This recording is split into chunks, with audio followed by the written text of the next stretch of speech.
Bien, empezamos hoy la segunda tanda de exposiciones relacionadas con la teología contemporánea. Ayer estuvimos viendo en tres diferentes exposiciones toda la cuestión del ataque al Antiguo Testamento. Forzosamente tuvimos que realizar un vuelo de pájaro o tres vuelos de pájaro en relación con el Antiguo Testamento. Primero nos detuvimos en los ataques contra el Pentateuco, contra la Torá y la denominada hipótesis documentaria.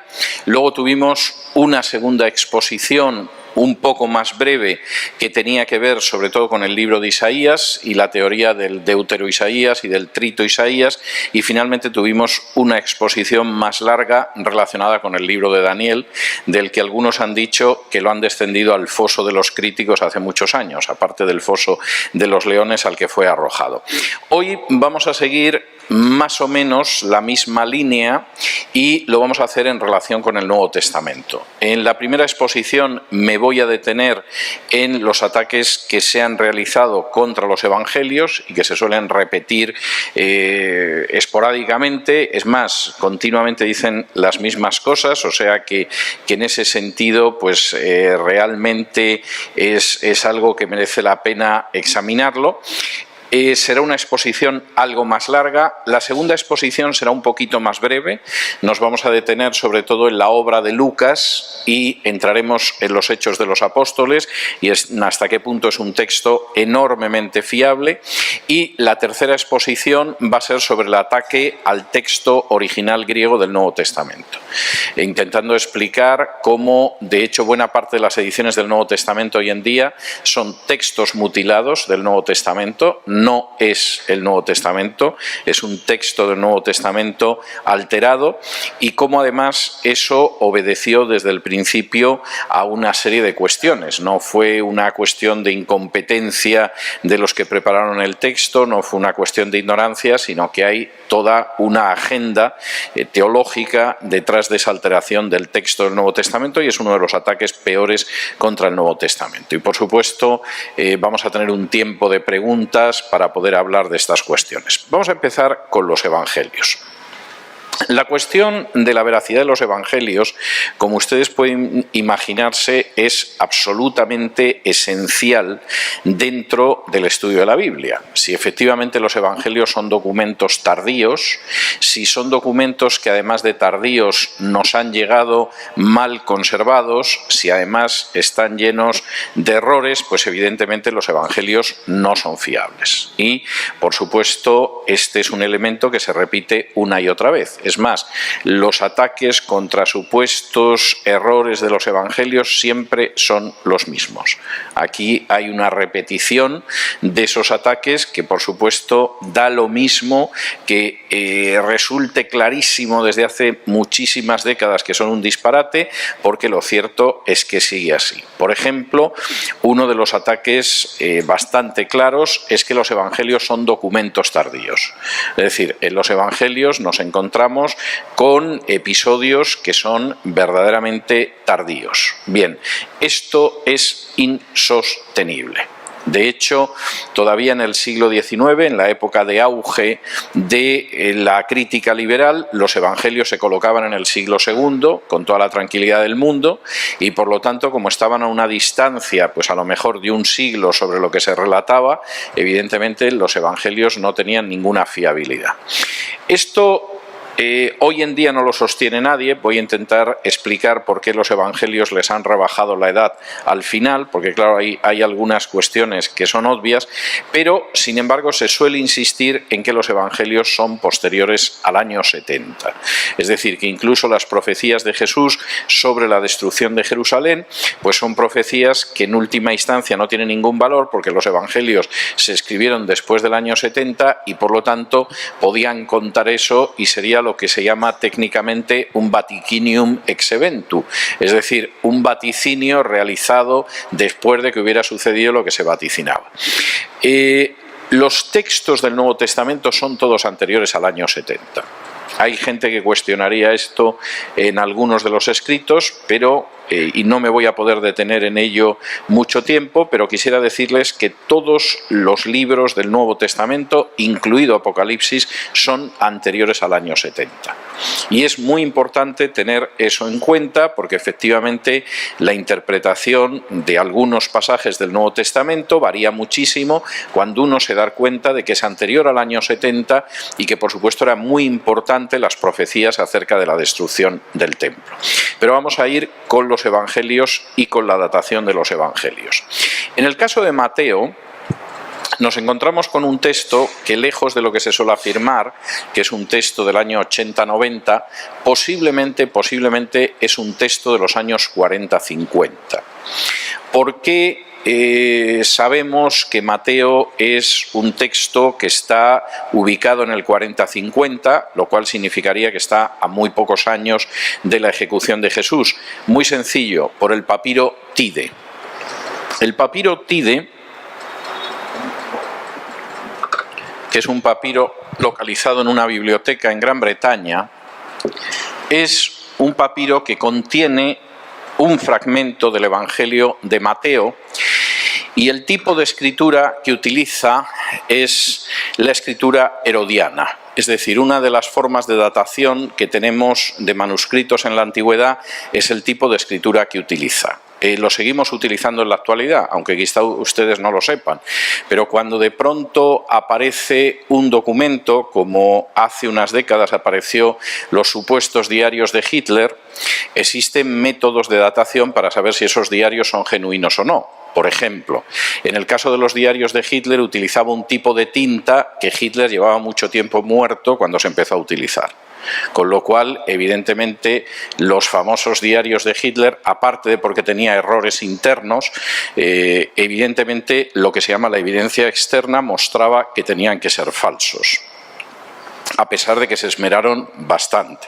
Generalmente la datación de una obra arranca de lo que se llama la evidencia externa y la evidencia interna. La evidencia interna nos muestra una serie de datos que nos permite cifrar el momento en el que se ha escrito esa obra, más o menos. Pero como ustedes comprenderán, si en un manuscrito, por ejemplo, se hace referencia a unos reyes del siglo VI, ese texto, por mucho que se insista en ello, no puede ser del siglo IV, es de sentido común. Y de hecho, los que en su día estudiaron la Reforma hace unos meses y vieron, por ejemplo, lo que era el documento conocido como la Donatio Constantini, aprendieron que en el siglo XV se descubrió que era una falsificación del Papa de Roma, porque se dedicaba a atribuir a Constantino, que era del siglo IV, una serie de hechos que se produjeron en los siglos posteriores. Y entonces, si ustedes de pronto encontraran un manuscrito supuestamente de los incas del siglo VII después de Cristo, donde habla de Colón, pues evidentemente ese manuscrito es falso. La fecha no se corresponde con ello. Y eso es la evidencia interna. La evidencia externa tiene que ver con otros aspectos, como puede ser, por ejemplo, los materiales de escritura, como puede ser el tipo de escritura. Y en ese sentido, el tipo de escritura es muy importante para la evidencia externa, y hay una ciencia auxiliar de la historia que se ocupa precisamente de analizar eso y que se llama paleografía. La traducción sería la ciencia que estudia los escritos antiguos, que es lo que significa paleografía. La paleografía, cuando en un momento determinado se analiza un manuscrito, te permite ver el tipo de escritura, y entonces para aquellas personas que hemos estudiado paleografía, ver que un documento, por ejemplo, es del siglo VIII pero no del siglo XV, o es del siglo XVIII pero no puede ser del siglo XVI, es muy fácil por el tipo de escritura. Eso sucede hoy en día con las máquinas de escribir. Es decir, si encontraran, por ejemplo, un texto escrito a máquina de unos abuelos en su casa, una persona que conociera cómo analizar la evidencia evidencia externa, le podría decir esto tiene que ser entre el año 42 y el año 53. ¿Por qué? Porque el tipo de máquina de escribir que utiliza es un tipo de máquina de escribir de esa época y no puede ser anterior, y a partir de esa época ya hubo un momento en que no se utilizaba esa máquina de escribir. Es muy difícil que el documento pueda ser así. En el caso de Mateo, en el papiro Tide, la escritura que se utiliza para Mateo es la escritura herodiana, que se utilizó por un periodo muy breve de tiempo, los años 40-50 del siglo I. Con lo cual, forzosamente Mateo, aparte de la evidencia interna que pueda haber en el sentido de que es un texto muy antiguo, al mismo tiempo lo que sabemos es que desde luego ya estaba circulando en esa época. No podemos decir si en el año 40, 44 o 50, pero lo que sí sabemos es que el Evangelio de Mateo ya existía en esa época. Es un texto que como mínimo existía en esa época, muy poquitos años después de la muerte de Jesús, lo que es bastante importante, nada del año 80-90. Y esto significa que, por ejemplo, las profecías que aparecen en Mateo en el capítulo 24 y 25 sobre la destrucción del templo son profecías genuinas. Efectivamente, se cumplió aquello que había anunciado Jesús. No es algo que se escribió después y se le atribuyó a Jesús. Esto en cuanto a Mateo. ¿Qué sucede en el caso de Juan? Me voy a detener luego más en el caso de Juan para hablar de la datación de Juan y porque es un texto muy antiguo, pero Juan no puede ser más antiguo de la última década o las dos últimas décadas del siglo I. ¿Por qué? De nuevo por lo mismo. Tenemos otro papiro muy antiguo de Juan que se descubrió en el siglo pasado, antes que el Tide, que es el papiro Rylands. Y el papiro Rylands, que tiene un fragmento del Evangelio de Juan, contiene un tipo de escritura que sitúa el Evangelio en el borde del final del siglo I. Ese papiro no puede ser más allá de la primera década del siglo II y seguramente es de los años 80-90 del siglo I. Luego vamos a ver cómo la evidencia interna en realidad apunta a un Evangelio de Juan que es muy antiguo. Yo sé que generalmente la gente sigue la leyenda esa de que Juan escribió muy tarde el Evangelio y que como ya habían escrito el Evangelio los otros tres, pues lo que sucede es que, claro, forzosamente Juan, si lo escribió más tarde, pues sí, lo pudo escribir en el año 90 o en el año 100, además se supone que era muy viejo y por lo tanto pues nos encontramos con un texto muy antiguo. Bueno, luego vamos a ver que efectivamente hay bastantes razones de evidencia interna para pensar que Juan es muy antiguo, posiblemente es anterior a Lucas y posiblemente es anterior a Marcos. Es más, para terminar de causar confusión, yo diría que posiblemente Marcos es el último de los cuatro evangelios, en vez del primero, como piensan unos, y la base para construcción de los otros. Y además quisiera aclarar que Juan no es un evangelio que complemente a los otros cuatro, porque Juan hay cosas que cuenta que están en los otros evangelios y lo único que tiene es un plan de relato de la vida de Jesús distinto. De modo que los evangelios son, desde luego, textos muy antiguos y luego me voy a detener en algunos de los aspectos de esa antigüedad. Pero baste de momento señalar el caso de Mateo y el caso de Juan en cuanto a una datación que no puede ir más allá del 90. ¿Qué pasa con la conservación de los evangelios? La típica objeción de que, bueno, de que a fin de cuentas, a ver esto cómo se ha transmitido, cómo se ha escrito, cómo nos ha llegado, etcétera, etcétera. La transmisión del Nuevo Testamento, en general, no tiene comparación con la de ninguna obra histórica de la antigüedad. Y la diferencia que hay en cuanto a la datación es verdaderamente espectacular. Les voy a dar algún ejemplo para que se hagan ustedes una idea. Por ejemplo, de la Guerra de las Galias, que es el texto que los estudiantes de latín han estudiado durante siglos, yo también tuve que traducirlo en su momento. De la Guerra de las Galias, que César escribió entre el 58 y el 50 a.C., solamente tenemos 9 manuscritos que son buenos. El resto son, en fin, manuscritos bastante defectuosos, pero tenemos aproximadamente 9 que son buenos. El más antiguo es 900 años más tarde de la época en que César escribió la Guerra de las Galias. Es decir, no estamos hablando de manuscritos, como en el caso de los evangelios, que a veces están a unos años, unas décadas de la muerte de Jesús. Por supuesto, nadie niega el contenido de la Guerra de las Galias. No hay nadie por ahí diciendo que eso es una invención, que lo escribió otra persona, que a saber si lo escribió Julio César o no. Todo el mundo da por buena la Guerra de las Galias, aunque tengamos apenas 9 manuscritos decentes que están a 900 años de distancia de lo que escribió César.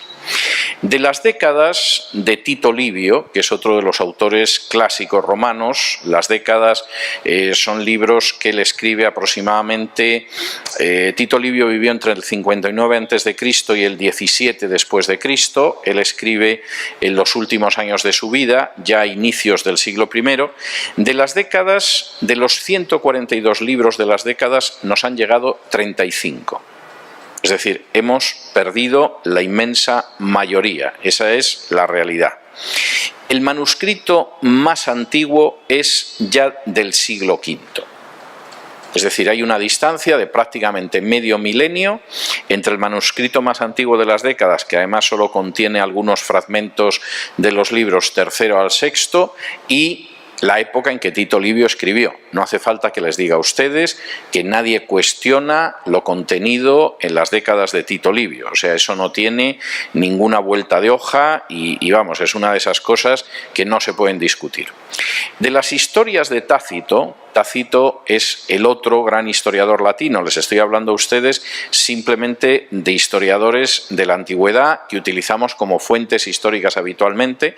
Tácito, por ejemplo, recoge referencias al incendio de Roma y a la primera persecución general de los romanos, de los cristianos. De las historias, de los 16 libros nos han llegado 4 y medio. De los anales nos han llegado 10 libros completos y 2 en parte. Bien, el texto más antiguo que tenemos de Tácito, que es un historiador del siglo I, es del siglo IX. Es decir, la copia más antigua que tenemos de Tácito tiene 8 siglos de distancia. No tenemos nada anterior. No hace falta que les diga a ustedes que, por supuesto, ni lejanamente nadie discute el contenido de lo que está escrito en Tácito, aunque hay una diferencia de 900 años entre el momento en el que se escribió y el primer manuscrito que tenemos.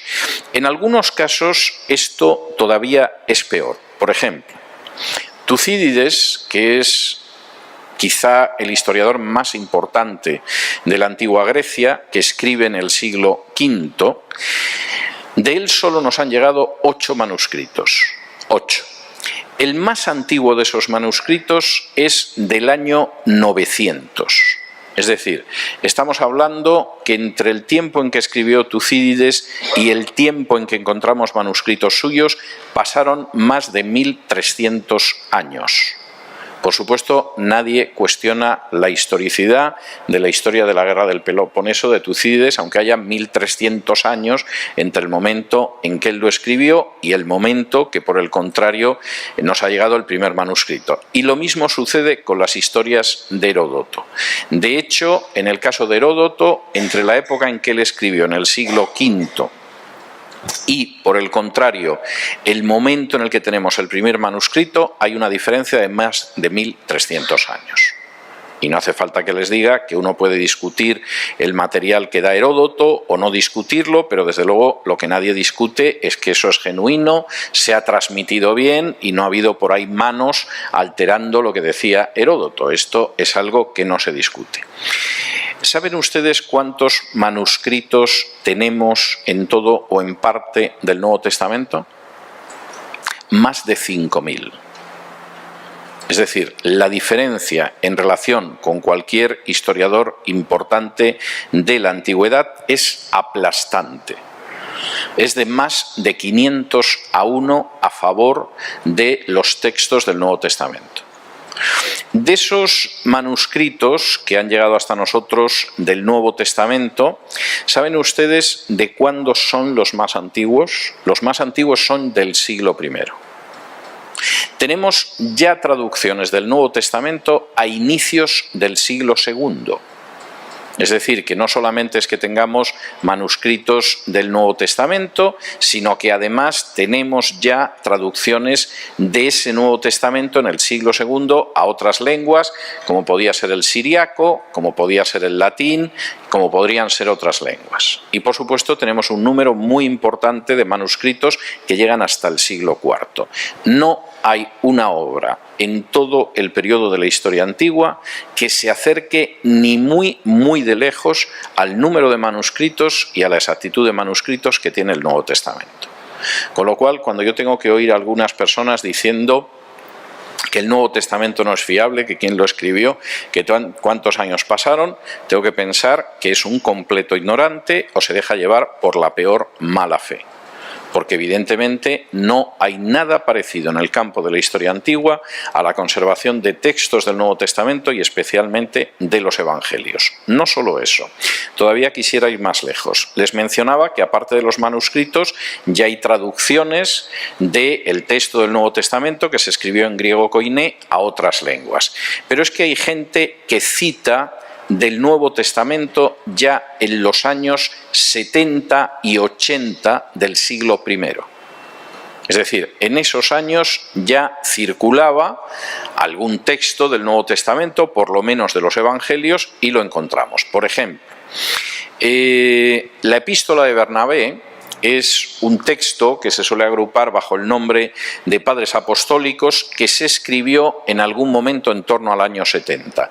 La epístola de Bernabé cita con bastante profusión del Nuevo Testamento.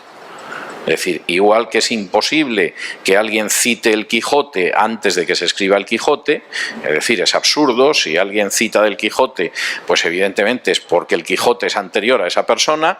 No cabe la menor duda de que si en el año 70 la epístola de Bernabé ya citaba el Nuevo Testamento, es porque obviamente el Nuevo Testamento circulaba y era conocido. Esto es algo de sentido común.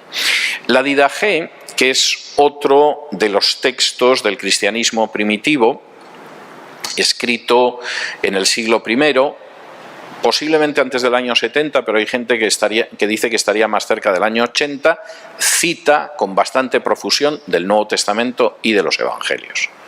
Es decir, el autor de la Didaché, anónimo, pero texto muy interesante, efectivamente cita en abundancia de eso. Clemente, que fue obispo de Roma y que escribe a los Corintios en el año 96, todavía en el siglo I, en ese texto cita de los Evangelios sinópticos, del libro de los Hechos, de Romanos, de la primera carta a los Corintios, de Efesios, de Tito, de Hebreos, de Primera de Pedro, y hay algunas citas que, como son indirectas, no las incluyo, pero posiblemente se corresponden con otros textos del Nuevo Testamento. Es decir, el Nuevo Testamento circulaba enormemente y, por supuesto, aparecen referencias a todos esos textos. Ignacio, que era obispo de Antioquía y que en un momento determinado es detenido en una de las persecuciones contra los cristianos y le mandan a Roma para martirizarlo, en el 115 a.C., en las cartas de Ignacio aparecen citas de Mateo, de Juan, de Romanos, de las dos cartas a los Corintios, de Gálatas, de Efesios, de Filipenses, de las dos cartas a Timoteo, de Tito, y posiblemente además hay referencias a otros textos del Nuevo Testamento, aunque no son literales. Estamos hablando de una cercanía enorme en ese sentido. Podríamos citar más autores, pero esto les puede dar una idea acerca de cómo efectivamente los textos son textos muy antiguos y muy bien conservados. Les había mencionado antes cómo Mateo es un texto de los años 40-50, por la datación que tenemos. Me voy a detener en la datación de los otros textos. El Evangelio de Lucas es un texto muy posiblemente de los años 50. quizá de finales de los años 50. ¿Por qué sabemos que el texto de Lucas es un texto de finales de los años 50? Cualquiera que haya leído Lucas y el libro de los Hechos, espero que ustedes lo hayan hecho, sabe que el libro de los Hechos comienza dirigiéndose al mismo Teófilo, al que Lucas le dedica su evangelio, y le dice que en la primera parte le contó la vida y los hechos de Jesús y ahora va a contar lo que sucedió después de la vida de Jesús. Es decir, el Evangelio de Lucas forzosamente es anterior al libro de los Hechos, porque Lucas comenta cómo primero escribió el Evangelio y se lo envió a Teófilo, y luego ese Teófilo, al que ya no llama excelentísimo, lo cual algunos interpretan como que quizá Teófilo se había convertido leyendo el Evangelio de Lucas, le envía el libro de los Hechos. De modo que sabemos que Lucas es anterior a Hechos. Hechos es un libro que tiene que estar escrito a finales de los años 70. ¿Por qué? Varias razones. Primero, el libro de los Hechos termina a finales de los 50, inicios de los 70, cuando Pablo llega a Roma. Con todo el interés que tiene Lucas en contar el cristianismo primitivo, incluidos mártires como Santiago, mártires como Esteban, etcétera, etcétera, es absurdo pensar que si Lucas escribió después del año 70 y después de la muerte de Pablo en los años 60, no hubiera contado el martirio de Pablo.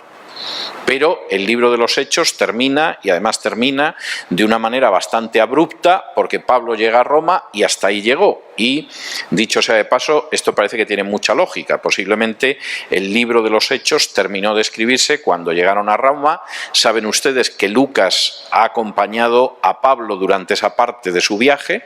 De hecho, en el libro de los Hechos recordarán que hay una parte que está escrita en tercera persona, que es las cosas que Lucas no vio, y hay otra parte que está escrita con el nosotros. Llegamos a tal sitio, naufragamos en Malta, etcétera, porque Lucas era un acompañante de Pablo en ese momento.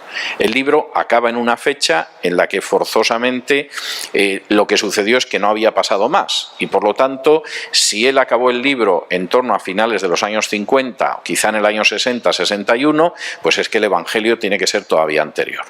Segundo, el libro de los Hechos tampoco menciona un hecho que es bastante importante, que es el martirio de Santiago, el hermano de Jesús. Para que se hagan ustedes una idea de hasta qué punto el martirio de Santiago, el hermano de Jesús, que era el obispo de la iglesia en Jerusalén, es importante, de las dos citas que el historiador judío contiene en Flavio Josefo, el historiador judío Flavio Josefo, contiene sobre Jesús, una es para hablar del martirio de Santiago. Es decir, hay una en la que habla algo de Jesús, como una persona que era un hacedor de maravillas, de hechos prodigiosos, y que en un momento determinado Pilato lo ejecutó, y que todavía existe la tribu de los cristianos a día de hoy, posiblemente en los años 90, etcétera, etcétera.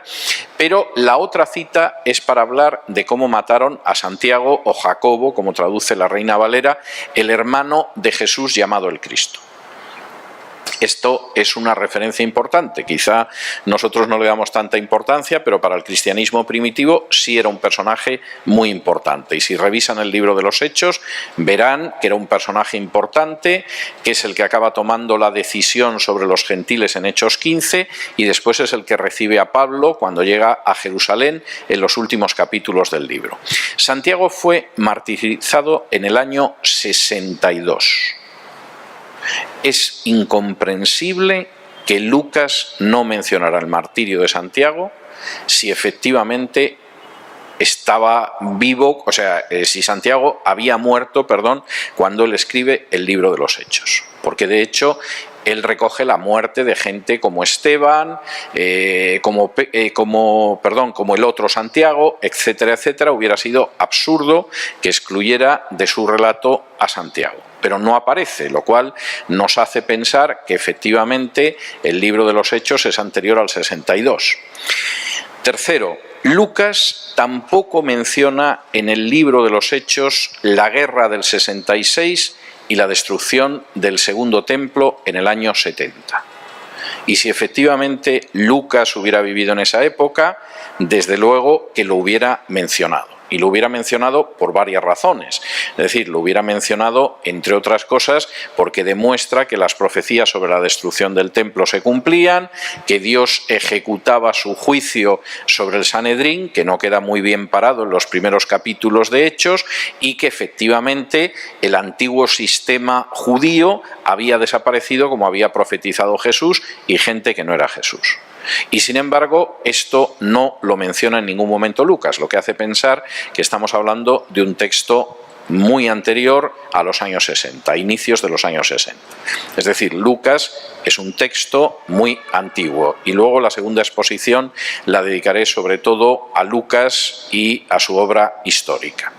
¿Qué pasa con Juan? Que sería el único texto que de alguna manera la gente sigue empeñada en datar a finales del siglo I.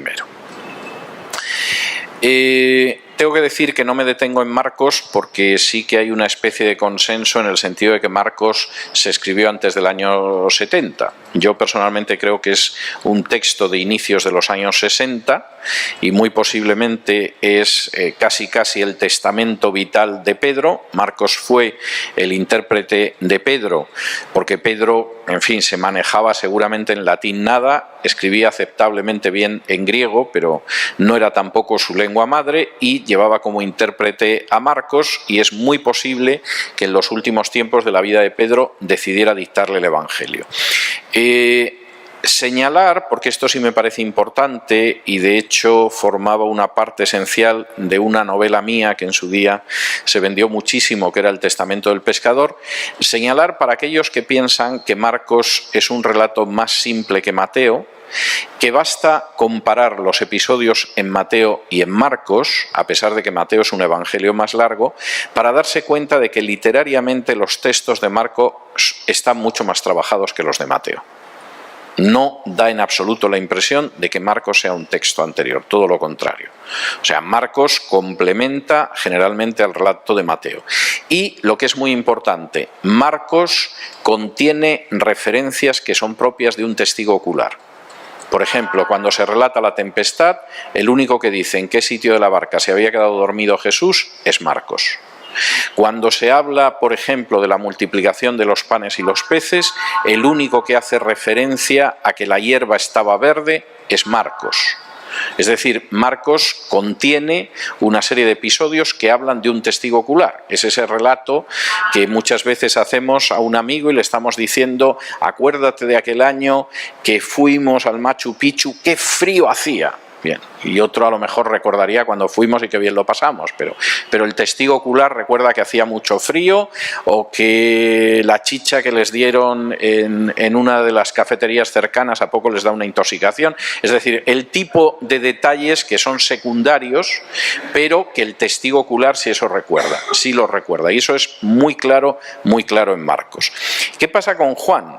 Juan es un libro, y quiero insistir en esto, extraordinariamente antiguo. Y de hecho, si Juan se hubiera escrito a finales del siglo I, Juan no hubiera sido un evangelio como es el Evangelio de Juan. No me atrevería a decir que es el primer evangelio, pero tampoco me sorprendería que hubiera sido el primero, y en vez de ser Juan complementando a los otros, son los otros los que cuentan una visión mucho más extendida y mucho más amplia del Evangelio de Juan, porque Juan, de hecho, solo relata 7 milagros de Jesús.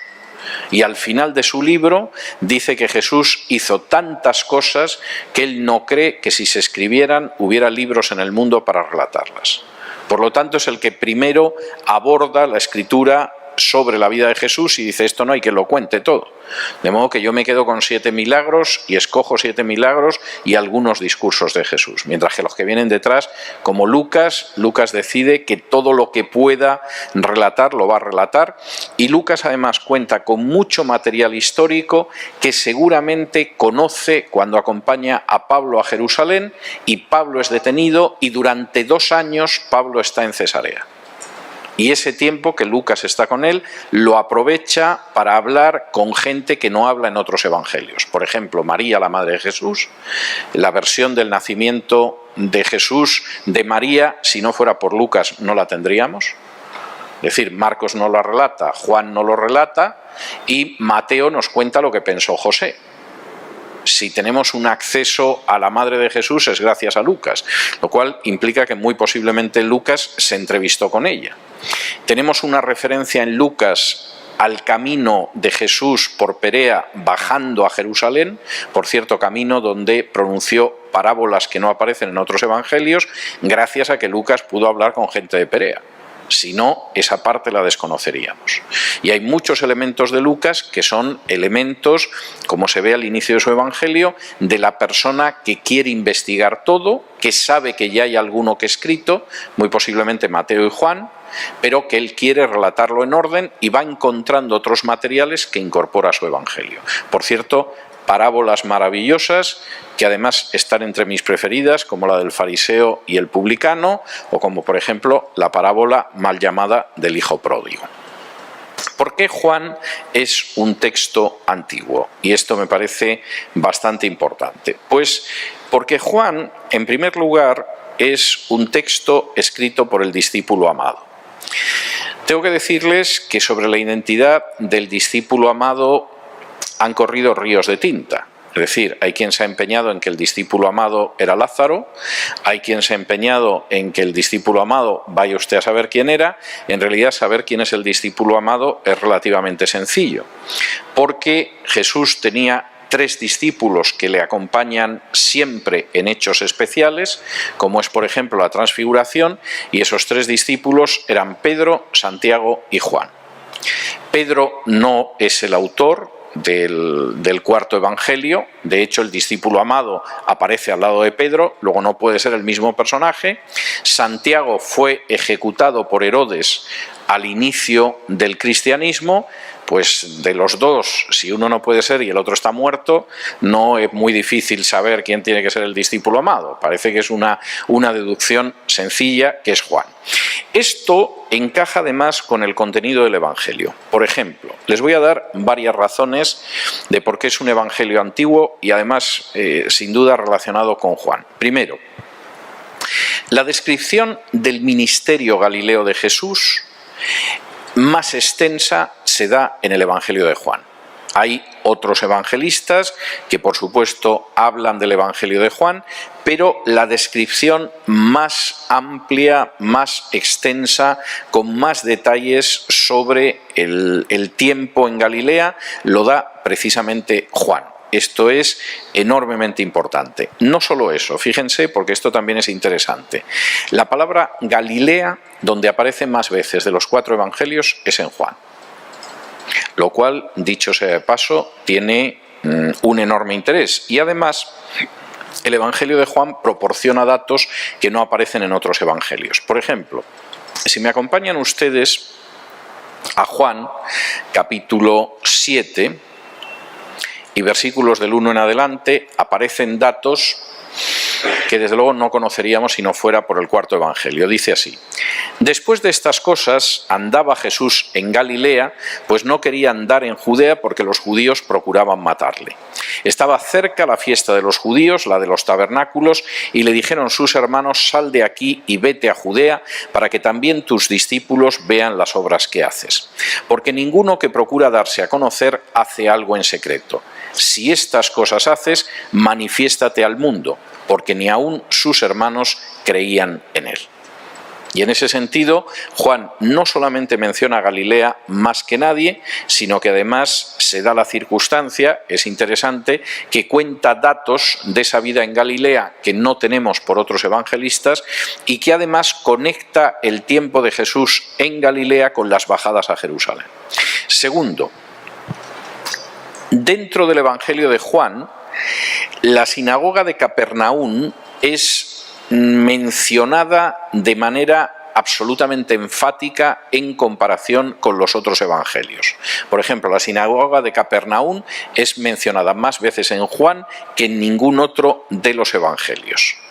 No debería de extrañarnos, porque se da la circunstancia de que Juan era precisamente de Capernaum.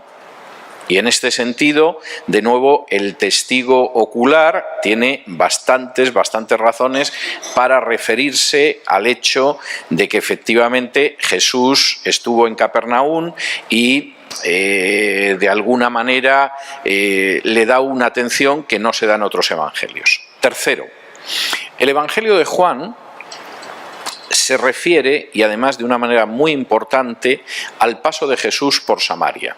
Recuerden ustedes cómo en el capítulo 4 Jesús se encuentra con la samaritana. Es un episodio que solamente aparece en el Evangelio de Juan. ¿Quién fue delegado por los apóstoles a Samaria cuando empieza a predicarse ahí el Evangelio?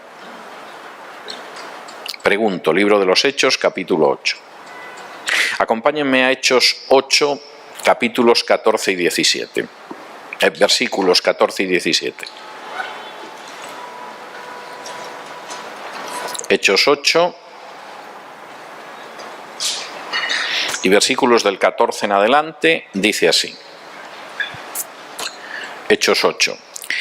Cuando los apóstoles que estaban en Jerusalén oyeron que Samaria había recibido la palabra de Dios, enviaron allá a Pedro y a Juan.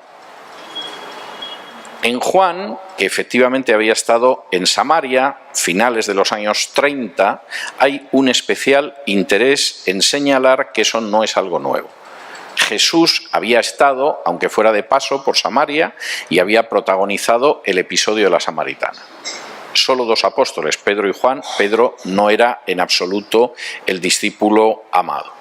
Quinto, las descripciones que aparecen en Juan, que además describe un Jerusalén que es anterior a la destrucción del año 70, son descripciones que encajan con la época, con haber sido escritas, con la época en que Juan estuvo en Jerusalén, que es una época en torno al año 50 o finales de los años 40. Por ejemplo, si me acompañan ustedes a Gálatas, capítulo 2,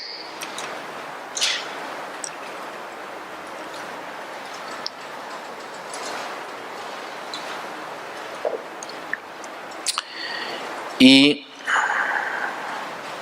Pablo cuenta cómo subió a Jerusalén, y en los versículos del capítulo 2, desde el versículo 7, dice: antes, por el contrario, como vieron que me había sido encomendado el evangelio de la incircuncisión como a Pedro el de la circuncisión, pues el que actuó en Pedro para el apostolado de la circuncisión actuó también en mí para con los gentiles, y reconociendo la gracia que me había sido dada, Jacobo, Cefas y Juan, que eran considerados como columnas, nos dieron a mí y a Bernabé la diestra en señal de compañerismo para que nosotros fuésemos a los gentiles y ellos a la circuncisión.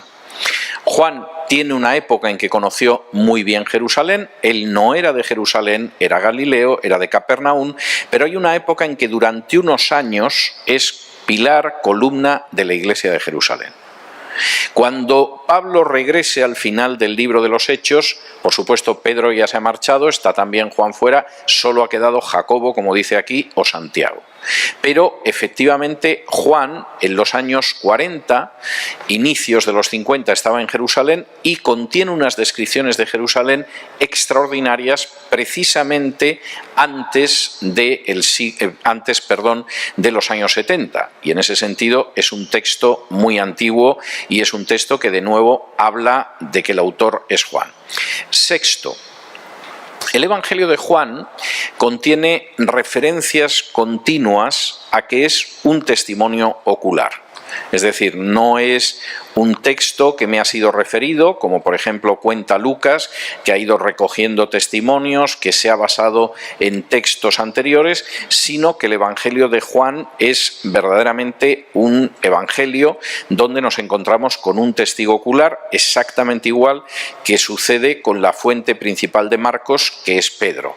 Es decir, aquí con lo que estaríamos chocando claramente es precisamente con alguien que ha visto lo que sucedió. Por ejemplo, en Juan capítulo 19 y versículos del 31 en adelante se contiene uno de esos testimonios de carácter personal, de testimonio ocular. Dice en Juan 19 del 31 en adelante: entonces los judíos, por cuanto era la preparación de la Pascua, a fin de que los cuerpos no quedasen en la cruz en el día de reposo, pues aquel día de reposo era de gran solemnidad, rogaron a Pilato que se les quebrasen las piernas y fuesen quitados de allí. Vinieron pues los soldados y quebraron las piernas al primero y asimismo al otro que había sido crucificado con él. Mas cuando llegaron a Jesús, como le vieron ya muerto, no le quebraron las piernas.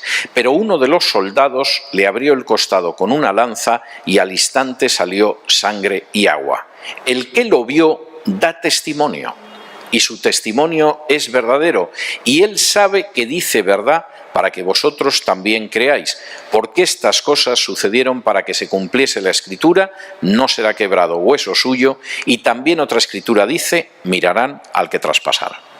Es decir, el texto de Juan, en ese sentido, está hablando de un testigo ocular, lo que encaja de nuevo con Juan, el hijo de Zebedeo. Séptimo, el vocabulario y el estilo del cuarto evangelio señalan a una persona cuya lengua madre era el arameo, como era el caso de Jesús, como era el caso de los apóstoles. Es decir, esa leyenda de que Juan procede de un filósofo helenista que helenizó el evangelio, etcétera, etcétera, no tiene la menor base.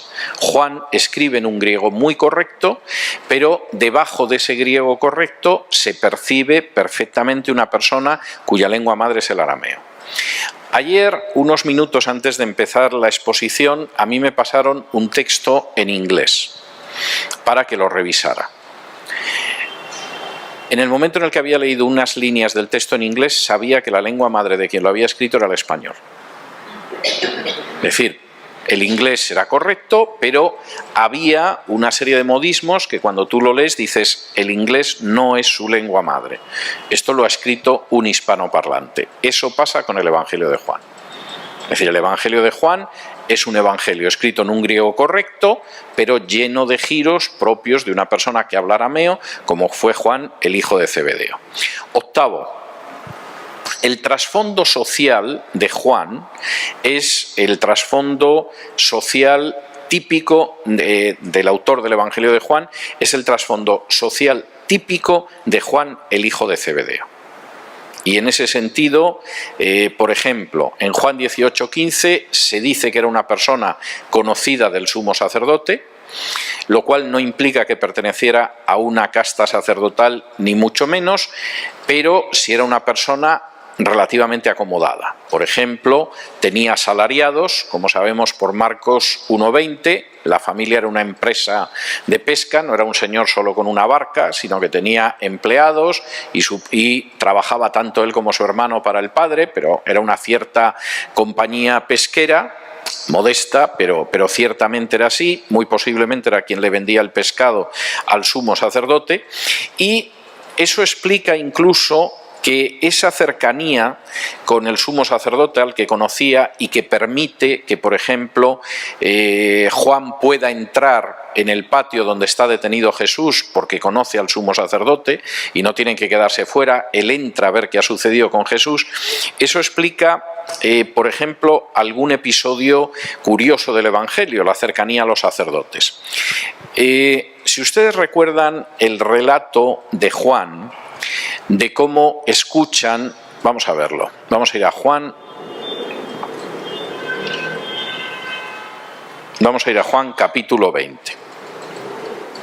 Y fíjense en un detalle que es posible que no hayan reparado en él, pero que tiene mucha lógica en alguien cercano a los sacerdotes. Juan capítulo 20 y versículos del 1 en adelante dice: el primer día de la semana, María Magdalena fue de mañana, siendo aún oscuro, al sepulcro y vio quitada la piedra del sepulcro. Entonces corrió y fue a Simón Pedro y al otro discípulo, al que amaba Jesús, y les dijo: se han llevado del sepulcro al Señor y no sabemos dónde le han puesto. Y salieron Pedro y el otro discípulo y fueron al sepulcro. Corrían los dos juntos, pero el otro discípulo corrió más aprisa que Pedro y llegó primero al sepulcro. Y bajándose a mirar, vio los lienzos puestos allí, pero no entró. Luego llegó Simón Pedro tras él y entró en el sepulcro y vio los lienzos puestos allí y el sudario que había estado sobre la cabeza de Jesús no puesto con los lienzos, sino enrollado en un lugar aparte. Entonces entró también el otro discípulo que había venido primero al sepulcro y vio y creyó, porque aún no habían entendido la Escritura, que era necesario que él resucitase de los muertos. ¿Por qué Juan no entra en el sepulcro y Pedro sí? Luego acaba entrando, ya cuando entra Pedro y ve que aquello está vacío, acaba entrando. ¿Por qué creen que no entra? Y se detiene en la puerta. Porque las normas de limpieza sacerdotal, y él estaba muy bien relacionado con los sacerdotes, impedían entrar en el lugar que había un cadáver porque comunicaba la impureza ritual. De manera que Juan, que tenía muy buena relación con el sacerdote, no sabemos si incluso era de familia sacerdotal o alguien de la familia, cuando llega hasta la tumba se para en la puerta de la tumba. No va a entrar en una tumba que lógicamente, como contiene un cadáver, pues lo que sucede es que provoca la contaminación de aquella persona que entra. Pedro, que no es tan estricto, entra y ve que ha resucitado y que no hay cadáver, y en ese momento entra Juan. Esto encaja totalmente con el personaje.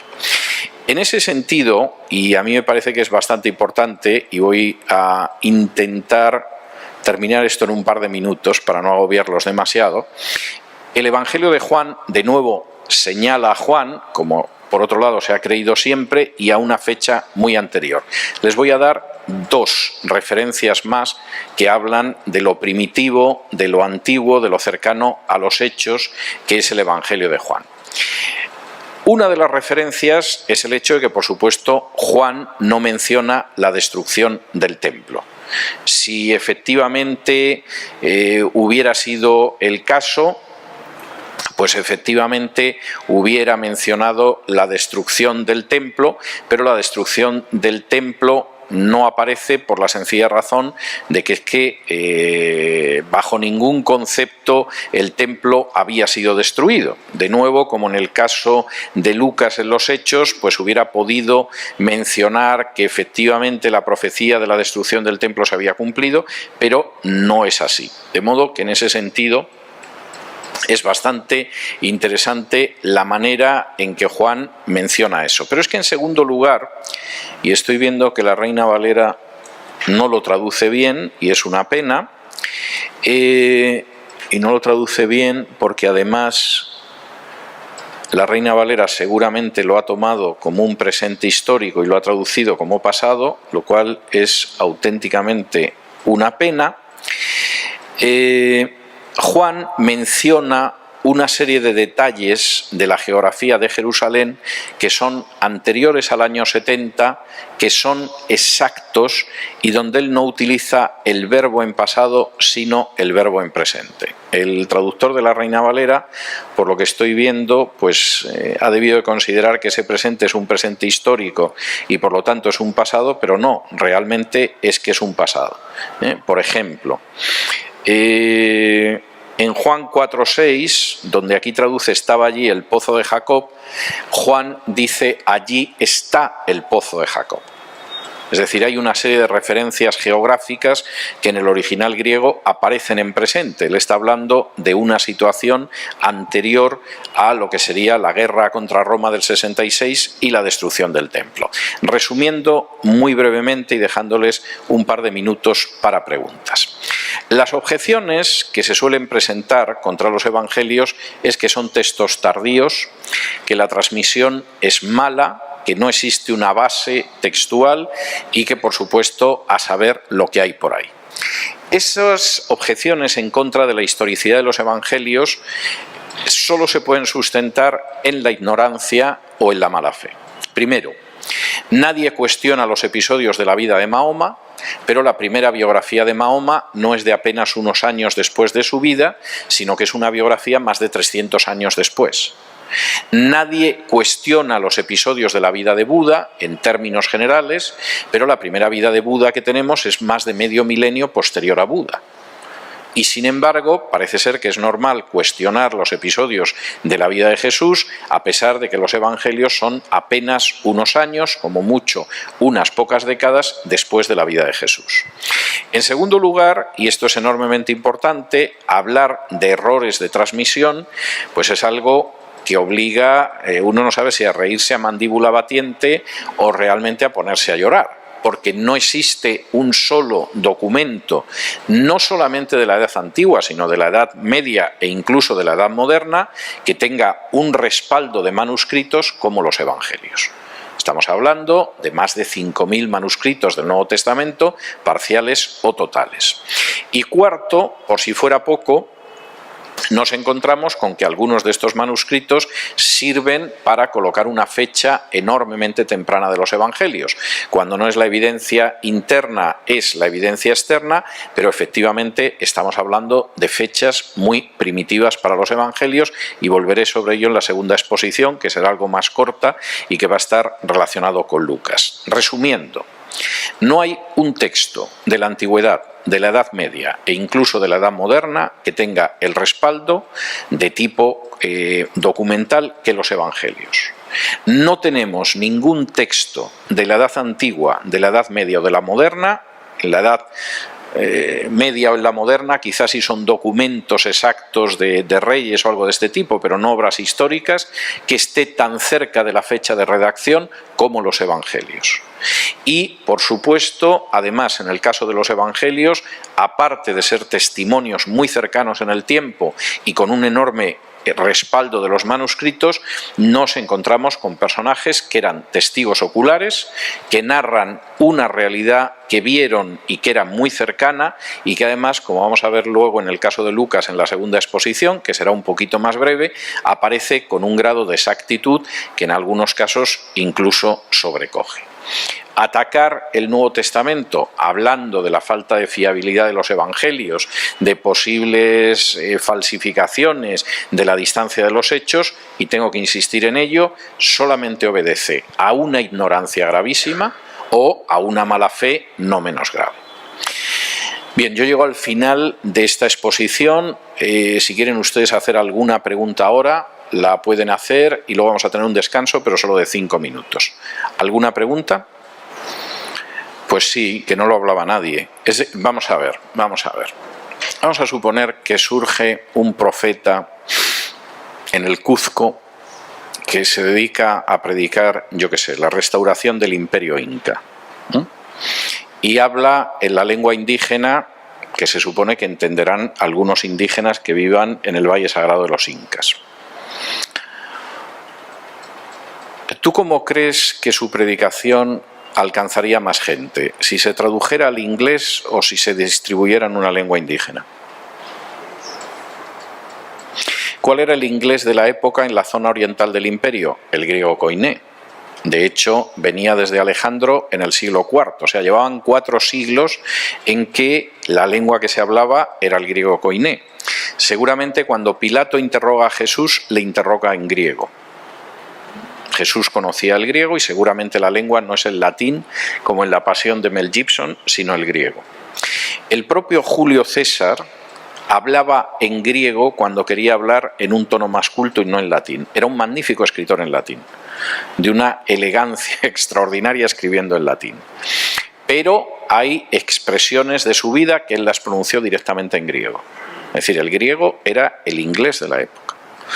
Y tanto en el caso de los apóstoles, algunos, por supuesto, el griego lo conocían muy bien, aunque conocieran también el hebreo y el arameo, como es el caso de Pablo. Había otros que encima su lengua madre era el griego, como era el caso de Lucas. Y en el caso de Juan, Pedro, etcétera, pues pasa un poco como puede pasar con los chicos de los pueblos de las Vascongadas en España hace medio siglo, que a lo mejor la lengua que hablaban en casa era el vascuence, pero luego todos hablaban español también. Posiblemente tú notabas que era un vasco por el acento y por algunas construcciones de frases, pero lo entendías perfectamente y él entendía perfectamente el español. Y es exactamente lo mismo que pasa con el Nuevo Testamento. ¿Por qué no en arameo? Pues hombre, porque el arameo, que era la lengua habitual, era una lengua popular, y el hebreo, que era una lengua que también conocía Jesús, no sabemos hasta qué grado todavía se hablaba o era simplemente una lengua religiosa. Y sobre esto hay discusión. Pero la lengua que habitualmente se hablaba era arameo. Por ejemplo, las referencias en Marcos, que es muy interesante porque de nuevo es el testigo ocular. Las referencias en Marcos a frases de Jesús todas están en arameo, nunca en hebreo, que era la lengua que se hablaba. Entonces el famoso Talitha Kumi, niña, levántate, eso es arameo. El Eloí lama sabactani, Dios mío, ¿por qué me has abandonado?, también es en arameo. Y es interesante que de nuevo ahí aparece un testigo ocular, o sea, el Pedro que dice nosotros estábamos con él, porque ¿quiénes entraron? Pedro, Santiago y Juan, y vimos que miró a la niña y le dijo Talitha Kumi, y me acuerdo que dijo eso, y a continuación, claro, Marcos dice lo que significa esto, porque claro, si no el romano, que va a saber lo que ha dicho Jesús. Pero el testigo ocular recuerda perfectamente la frase que dijo en ese momento, ¿no? Y la lógica es que efectivamente se escribiera en griego, o sea, era la lengua que hablaba la mayoría de la gente en la zona, pero es que además era la lengua que se hablaba en toda esa parte del imperio. Y lo que no hubiera tenido ningún sentido es que se hubiera escrito en arameo. Ahora, ¿existió alguna colección de dichos de Jesús en arameo antes de los evangelios?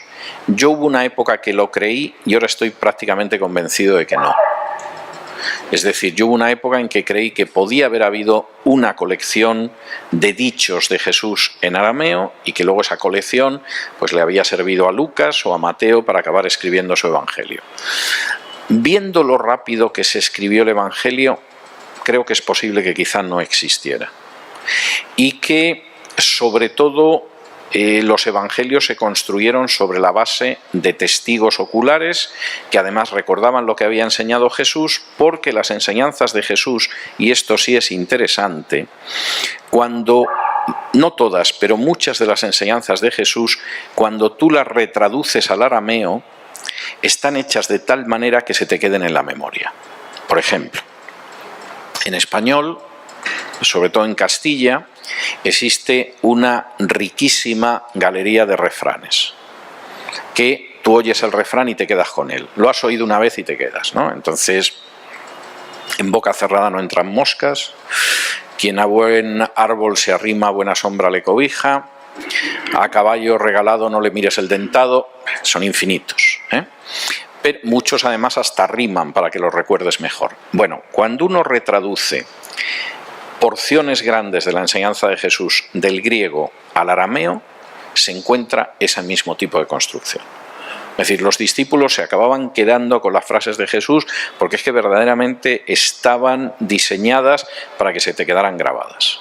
Incluso las parábolas, si uno lo piensa, se da cuenta de que también van en esa línea, ¿no? Y yo creo que hay un primer momento en el que efectivamente la gente recuerda lo que ha dicho Jesús y un momento muy, muy cercano en el tiempo en que lo pone por escrito. Y lo pone por escrito, además, siguiendo finalidades diferentes. Juan escribe el Evangelio para dar una visión, si se quiere, sintética de Jesús, y eso hace que solamente tenga 7 milagros, porque si se pone a escribir todo lo que hizo Jesús, no habría libros en el mundo para contenerlo. Mateo escribe su Evangelio dirigido fundamentalmente a los judíos, y eso explica que tenga 5 grandes discursos de Jesús en paralelo a los 5 libros de Moisés. Marcos está escrito para que los romanos entiendan, los gentiles del otro lado, entiendan quién era Jesús, y por eso tiene un montón de notas explicando. Los otros evangelistas, cuando dicen que le llegan a Jesús y le hablan de los alimentos contaminados, etcétera, cuentan el episodio y ya está. Pero Marcos se molesta en decir que es que los fariseos se lavan cuando vienen del mercado, que además Jesús hizo puros todos los alimentos, etcétera. Da aclaraciones para gente que no ha surgido en una cultura judía.